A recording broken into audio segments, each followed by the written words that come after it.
How many of you have ever been to Tijuana? A few hands are very good. How many of you have been to Tijuana but don't remember that you went to Tijuana? Oh, I see a lot more hands. So I grew up in Nevada, and in Nevada we have this saying, what happens in Vegas, right, stays in Vegas. I see some hands going and some heads going, oh yes, I remember, I think I do. In Tijuana there's a saying, what happens in Tijuana is a little fuzzy.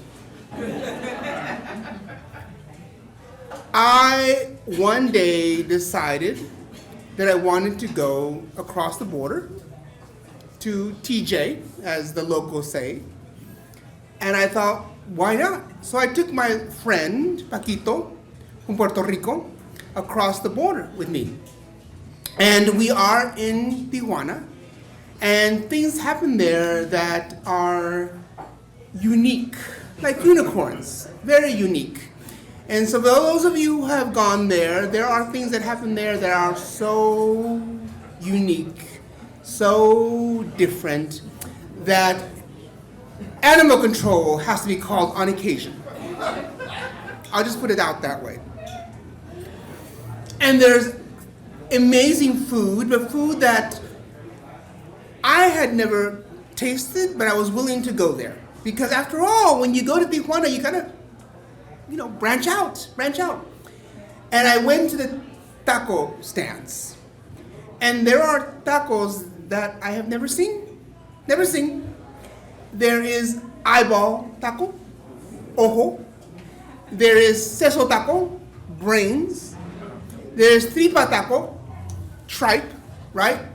And there are crickets, grillos.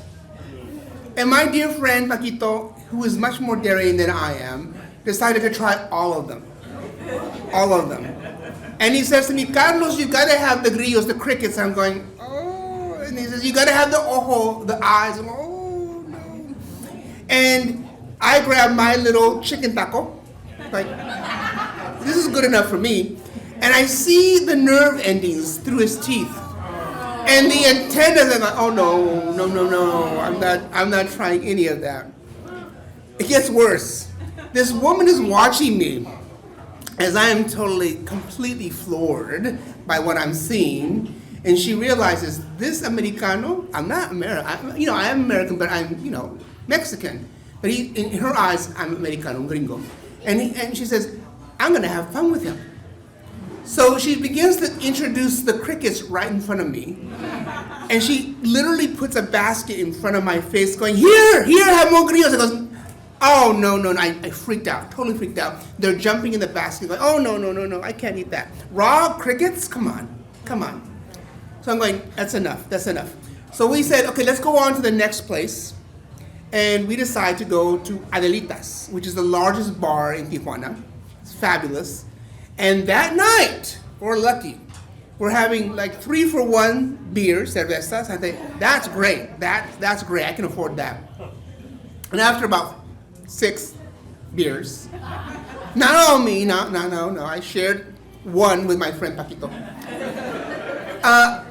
There is a sumo wrestling night that night. And the winner gets a big cash prize. I thought, why not? So I get into the suit. How many of you ever seen these wrestling matches? Oh yeah, so you know what I'm talking about, right? Yeah, so they put you in this plastic suit and they pump. And I am this big, huge. I'm big as it is, but I am huge. And Paquito's even bigger. And I think I'm going to win this. I want the cash prize. And suddenly I feel someone behind me. I'm thinking, what's back there? And someone pushes me. And my legs go up in the air. And I'm like a turtle. I cannot move, right? Imagine, I'm going, someone cheated. And I lost. I said, I didn't even go in the ring. I am pinned. Because Paquito, what does he do? He jumps on me to pin me. So imagine these two giant suits, sumo wrestlers, and I am pinned. I'm going, this is so unfair, so unfair. So he wins the cash prize and he beats me and I get really upset. But that's okay, I got more beer. That's okay. I look at my watch and I said, oh, we have to go across the border because it's getting late. And I don't want to drive in Tijuana to San Isidro in the dark. That's dangerous. Get in the car. So we get in the car, and then suddenly I realized, this doesn't look right. This border looks like something different. I didn't know there were more than one border entries into the United States. We're at the wrong border. I said, oh no, let's drive. Well, things have happened in this country, and the lines to get back into this country are very, very long. And I'm looking up and going, no. But we're going to get across the border. I'm an American citizen. I have my passport. Paquito is from Puerto Rico. He's an American citizen, right? Yeah.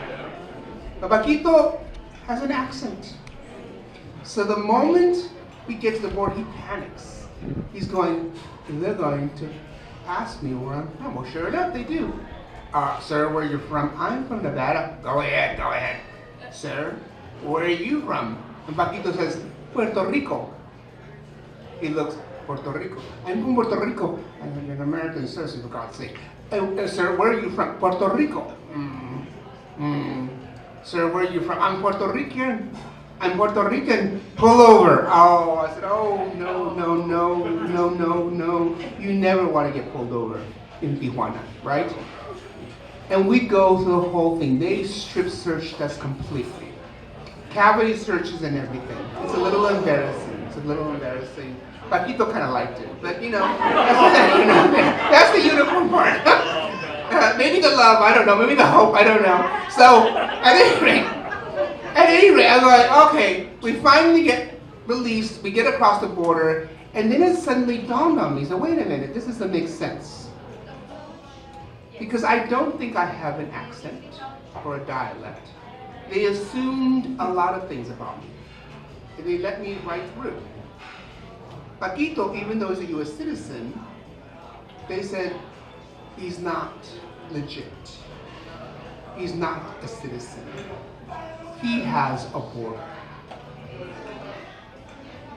Think about it. We all have our own internal borders in one way or another.